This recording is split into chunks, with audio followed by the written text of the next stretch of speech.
Good morning.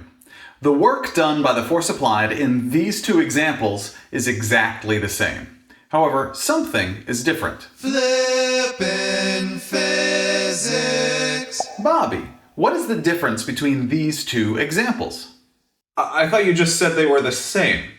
I said the work done by the force applied is the same in these two examples. How could the work done by the force applied be the same? Clearly they take different amounts of time, therefore the work must be different. Okay, so the amount of time each example takes is what is different about these two examples. And change in time has to do with power. Power equals work over change in time, and power is the rate at which work is done. Bo, what is the equation for work? Work equals force times displacement times cosine theta. And we can substitute that into our power equation. Oh, I see why the work done by the force applied is the same. Both books are displaced the same amount.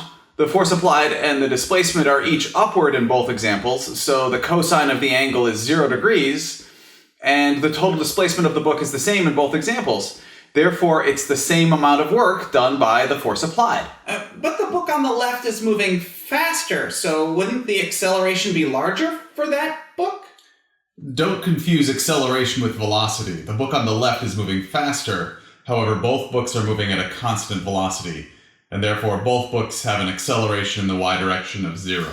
Right, and the force applied is up and the force of gravity is down. Therefore, when you sum the forces in the y direction, you get force applied minus force of gravity, and net force equals mass times acceleration, which equals 0, because it's at a constant velocity, and therefore the force applied in each case equals the force of gravity, and therefore because the mass of the book is the same, the force applied is the same. That coupled with the fact that the displacement and angle theta are the same, and the work done by the force applied must be the same for both books. Right, but let's get back to power. Notice, because the example on the left takes less time, and power equals work divided by change in time, more power is being delivered by the force applied to that book. In other words, the rate at which energy is being delivered to the book on the left is greater. Or you could say, because the book on the left is moving faster, and power equals force times velocity times cosine theta, that book is receiving more power from the force applied. Bo, you are correct. Billy, please determine the units for power. Power equals work divided by change in time, and the units for work are joules, and change in time is in seconds, so joules per second.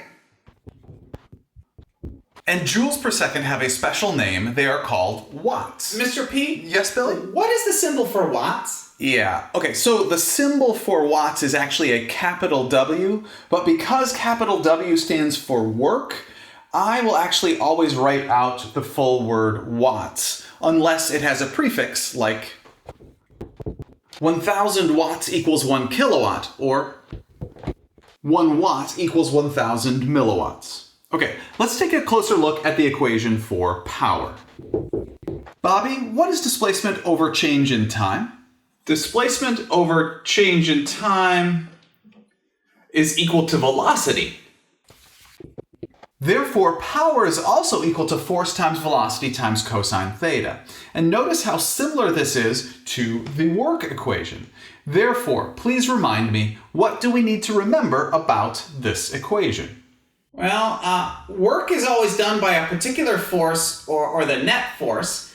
So the same is true for power. We need to identify which force is delivering the power. And the angle in cosine theta must be the angle between the direction of the force and the direction of the velocity. And we need to use the magnitude of the force and the magnitude of the velocity in the power equation.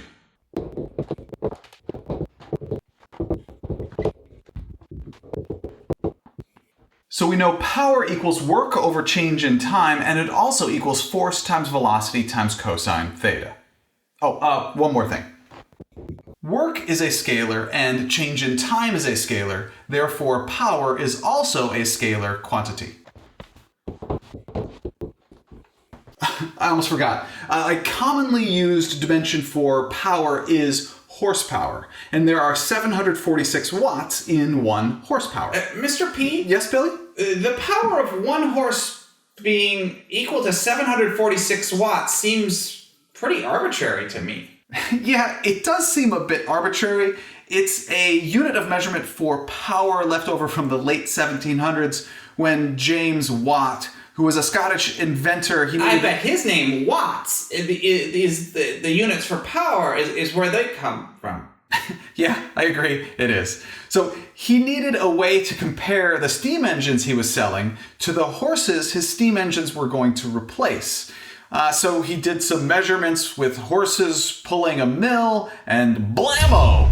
We have 746 watts equals 1 horsepower. Thank you very much for learning with me today. I enjoyed learning with you.